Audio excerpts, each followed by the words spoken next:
Hello, I'm Philip Duncan. Thanks for joining us for our Thursday weather update. And apologies, we didn't have a video yesterday.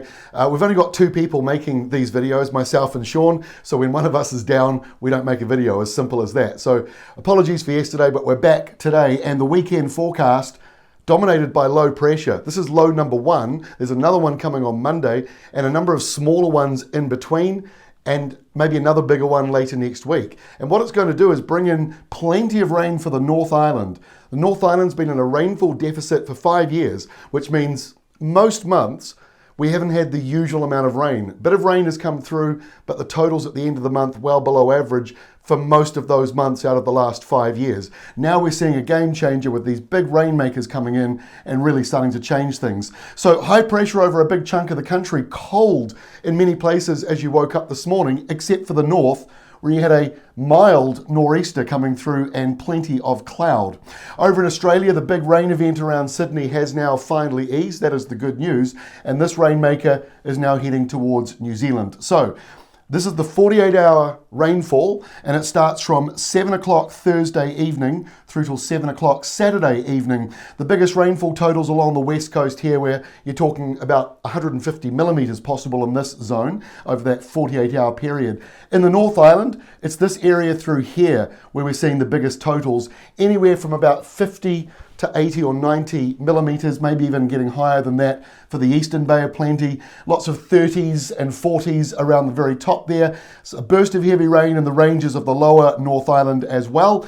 And the lower part of the South Island, similar totals to the very top of the country, sort of in that 25 to 35, 40 millimetre mark for the next 48 hours. So that is this low here. This is lunchtime Friday. So the centre of that low moving in towards the South Island. Mild nor'westers for the North Island. It'll be windy for those of you in the east as that rain moves through. And behind it, a westerly wind comes in. Over in Australia, you've got a colder southerly for Tasmania and Victoria. Temperatures are also down in Sydney and Adelaide and Canberra. Let's go into the weekend. So the low splits in half on Saturday.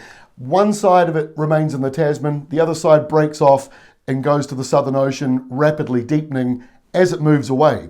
Now this does a couple of interesting things. One, it dredges up a very cold southerly for the South Island. Wintry weather on the way, and in fact, Saturday night, Sunday, we might be seeing snow flurries in places like Lumsden and Balfour around parts of northern Southland. Not necessarily 100% locked in, but you're in that borderline area. But further north, with this other system, it's a nor'wester. So the North Island's going to be fairly mild for this time of year on Saturday, especially the overnight lows, which are double digits in many places. And that big cold southeasterly carries on in Australia.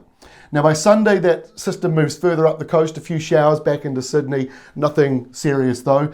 And another low pressure zone stuck in the Tasman, that's that one that broke apart. Around New Zealand, nothing too major going on really on Sunday, a few showers here and there. A light southerly flow comes up into the North Island, and there's a light northerly flow for the very top of the North Island. So those two winds are meeting, and that's going to bring in some rain as we get into Monday. So this is another rain event coming through from low number 2, which is going to deepen. Now this could drive in subtropical wind from airflows from Fiji and Tonga down into the New Zealand area, coupled with this big blocking high. This rain band in the north could be significant, with 60 to 100 millimetres falling in just 24 hours. So this is worth keeping an eye on. That rain looks like it's going to set in at night and into Tuesday morning. So the current forecast, this is for 24 hours from lunchtime on Monday into lunchtime Tuesday. Some big totals here. We're talking about 150 millimetres maybe coming into some parts of Bay of Plenty. Up around Auckland, you're getting into that 40, 50 millimetre mark, which means there could be some localised downpours that go up 70 millimetres or 80 even, which aren't really showing up on the map quite so much. But a fair bit of rain coming through here, and also the South Island. You're not escaping it. Even down towards Christchurch, you could be seeing 40 to 50 millimetres on Monday. So that's getting into problematic with, ponding of water and some localised flooding and things like that. So some wet weather coming through Monday night and going into Tuesday. There is the low on Tuesday. This heavy rain is in this line here, moving very slowly, being blocked by that big high out to our east. So this is like a truck holding up the slower vehicles. sorry, holding up the smaller vehicles, and that front's moving through slowly as it does so. So that's why those rainfall totals in the North Island are quite significant. And on top of that, the wind will be pretty strong. In the South Island, could be coming in as a very strong easterly, which you don't always get. So this is worth still keeping an eye on. And the final feature in Australia, another cold southerly, carries on for you. So a lot to talk about over the next few days, and this isn't the end of it. There's more weather coming up from the west to move across New Zealand and this southeastern corner of Australia over the next several days. But that's all from me for today. We'll see you again on Friday with our next update.